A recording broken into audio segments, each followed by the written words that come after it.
Wagwan peeps, welcome to the Chosen Ends, where you get news, reviews, entertainment and so much more.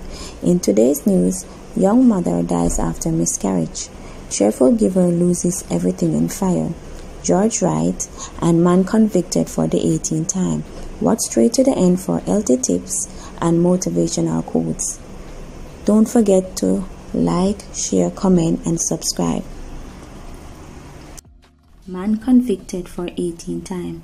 A confessed cocaine user was sentenced to 2 years imprisonment when he appeared in the Kingston and St. Andrew Parish Court yesterday for slashing a man and stealing his phone. Tamoy Lindsay, 45-year-old, pleaded guilty to robbery with aggravation and unlawful wounding. It was his 18th conviction, the most recent being in 2020 when he was sentenced to 4 months at hard labor for assault occasioning bodily harm. His lawyer told the court that her client, a fisherman, has a history of cocaine abuse.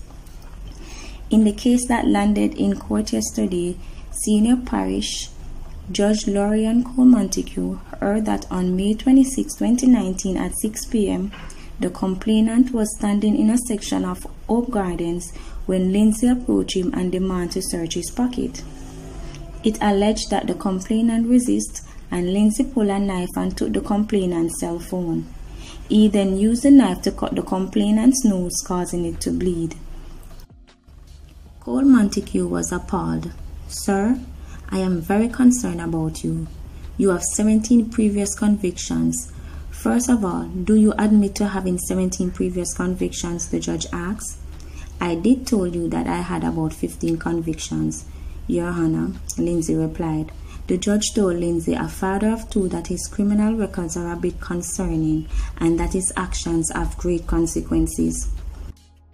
"You have to go to prison. There is no way that prison will escape you today. Not with the record," Cole Montague stressed. Before handing down the sentence, the judge said she considered the facts of the case, paying keen attention to how Lindsay carried out the offense and where it happened. People should be free to spread out their picnic blanket in these stressful times, especially now that we are in a pandemic. The few places that the government free up, people should feel free and comfortable to go wherever and clear their head. "You went there and disrupt the man's speech," she said. Lindsay was sentenced to 9 months imprisonment at hard labor for unlawful wounding and to 2 years imprisonment at hard labor for robbery with aggravation. The sentences are to run concurrently. Young mother dies after miscarriage. Ashley Crossdale, 26-year-old, who lived on Delacree Lane in Kingston 11, died in a most bizarre manner on Sunday, June 13th, 5 days after doctors discovered that the child she was carrying perished in her womb. A sister who gave her name as Gizzy said 2 weeks ago Crossdale, who was about 4 months pregnant, said she was physically assaulted by someone who even stepped in her belly. She went to a private doctor and the doctor tell her say, "Dem nah feel no baby." She then go to a health center and no heartbeat or movement was detected, Gizzy said. Crossdale was then referred to Victoria Jubilee Hospital in Kingston, where she was admitted last Wednesday. When she got Jubilee, them tell her say the baby decomposed in her long time.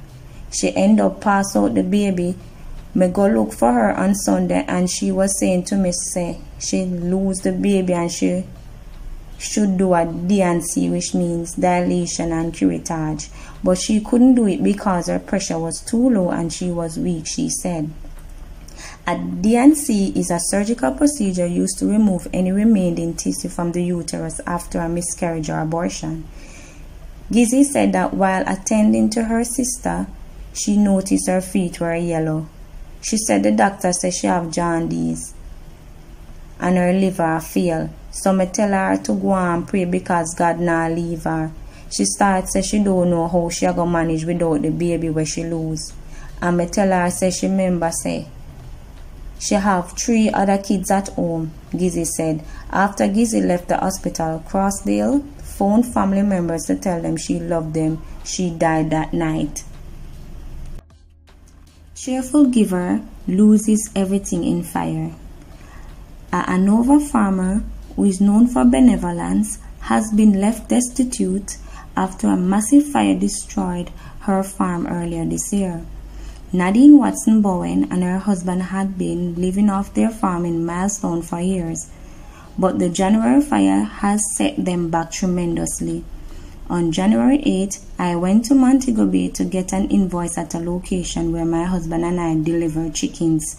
Because we had just plucked over 2,800 chickens, which is equivalent to about 15,000 pounds of bird, she said. I then got a call from my husband stating that he got a call from the fire brigade that our house was on fire. I was so devastated that I had to ask him 3 times what he really just said. Watson Bowen said she fainted when she heard that the 5-bedroom house and all its contents had been destroyed. They also lost all their chickens. The next thing I knew was that I woke up in a doctor's office with blood coming from my eyes, ears, and mouth. And this must have happened when I fell, she said. We lost 12 deep freeze, 2 generators, 370 bags of chicken feed that had just been delivered the Thursday, and a large amount of goat feed because I also do goat farming. We lost pig feed along with seed and equipment used to carry out our crop farming, she said. She admitted that she did not wish to go on living knowing that all she and her family had worked for had gone up in smoke, but she focused on her 2 daughters who gave her the will to press on. I have 2 beautiful daughters, and for their sake, I am now trying to reach out to others to give a helping hand. One is 20 years old. She attended Montego Bay Community College, and the other just sat the PEP examination. But God knows how she will be going to school come September, because when I say we have nothing, I mean nothing, said Watson Bowen. She said that she is now asking for help with clothing, food, as well building and farm material or anything that anyone can give. I used to donate to charities when I was on my feet. I used to assist in sending other people's children to school. I have gotten a few donations from some of these groups that I have donated to, but it is not much because of COVID-19, she said. All I want now is for my children to go to school, to have a roof over our heads, and to get back on my feet. Person who wish to assist Watson Bowen can contact her at 876-318-0028 or 876-428-0635.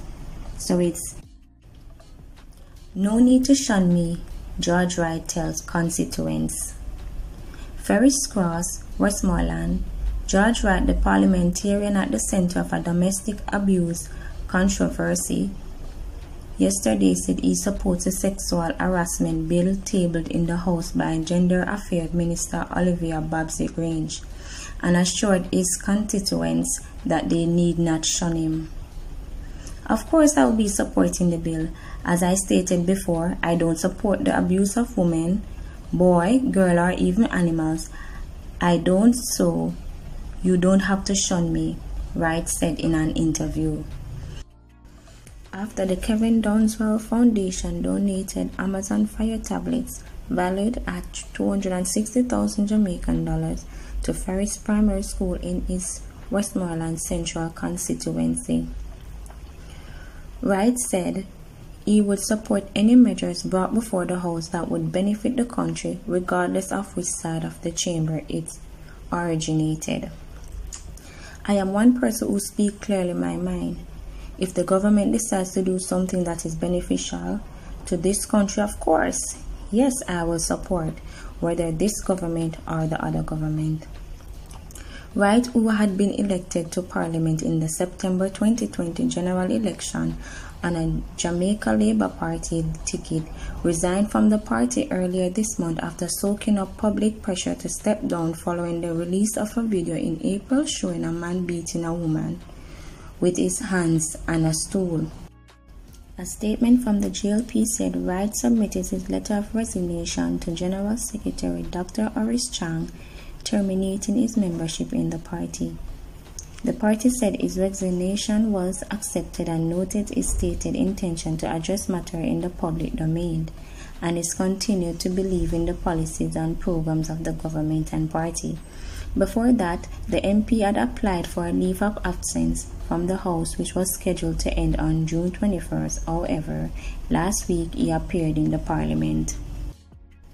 He has neither denied nor admitted that he is the man seen in the video. However, he said he was not obligated to speak on the matter. People already draw their conclusion and say all sorts of things, and I have also given the security forces, the media houses to do their due diligence on George Wright, so I have no reason to speak publicly about it, Wright said. Today's motivational quote is, "The key to success is to focus on your goals and not your obstacles."